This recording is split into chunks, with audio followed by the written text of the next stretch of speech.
بسم اللہ الرحمن الرحیم۔ السلام علیکم ورحمۃ اللہ وبرکاتہ۔ سوشل میڈیا ایک بڑا فتنہ۔ شکریہ فیس بک اور واٹس ایپ، جن کی وجہ سے میں نے بغیر نماز پڑھے، بغیر حقوق العباد ادا کیے اور بغیر اپنے دیگر فرائض ادا کیے صرف پوسٹیں فارورڈ کر کے کروڑوں ثواب کما لیے۔ ان سب کا شکریہ جنہوں نے اسلام کو ایک کلک جتنا آسان بنایا۔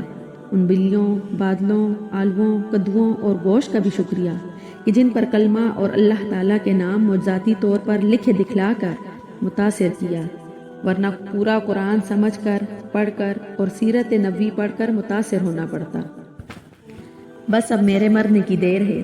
فیس بک اور واٹس ایپ نے جنت میں میرے لیے حوروں کا، دودھ کی نہروں کا اور بڑے بڑے شاندار محلوں کا انتظام کر رکھا ہوگا۔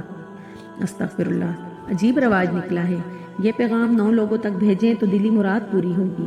یہ پیغام 10 لوگوں کو سینڈ کریں ورنہ 10 سال کے لیے قسمت بری ہوگی۔ کیا آپ قسمت کا فیصلہ موبائل کریں گے؟ 5 دنوں میں خوشخبری ملے گی، جنت ملے گی۔ کیا ہم اپنے دین کو اتنا ہی جانتے ہیں کہ بٹن پریس کرنے سے جنت مل جائے، قسمت بری ہو جائے تو پھر نماز، روزہ، حج، زکوٰۃ، جہاد اور دیگر اعمال کس کام کے؟ کیا پیغامات سینڈ کرنے سے مراد پوری ہوگی تو اللہ جل جلالہ کے سامنے ہاتھ پھیلانا کس کام کا؟ ایسے پیغامات آئیں تو فوراً ڈیلیٹ کریں۔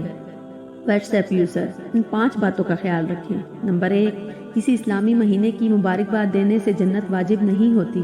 نمبر 2، خوشخبری اللہ تعالیٰ دیتا ہے، 10 لوگوں کو سینڈ کرنے سے نہیں ملتی۔ نمبر 3، پیارے نبی صلی اللہ علیہ وسلم کی قسم دے کر میسج فارورڈ کرنے کو کہنا حرام ہے۔ نمبر 4، پیارے نبی صلی اللہ علیہ وسلم، بی بی زینب اور بی بی فاطمہ کے خواب میں آنے والے میسج فارورڈ نہ کریں۔ نمبر 5، کوئی بھی قرآنی آیات، حدیث پاک یا کسی صحابی کا قول کنفرم کیے بغیر فارورڈ نہ کریں۔ امید ہے آپ کو میری یہ چھوٹی سی ویڈیو پسند آئی ہوگی۔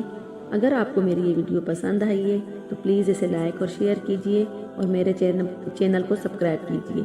اللہ حافظ۔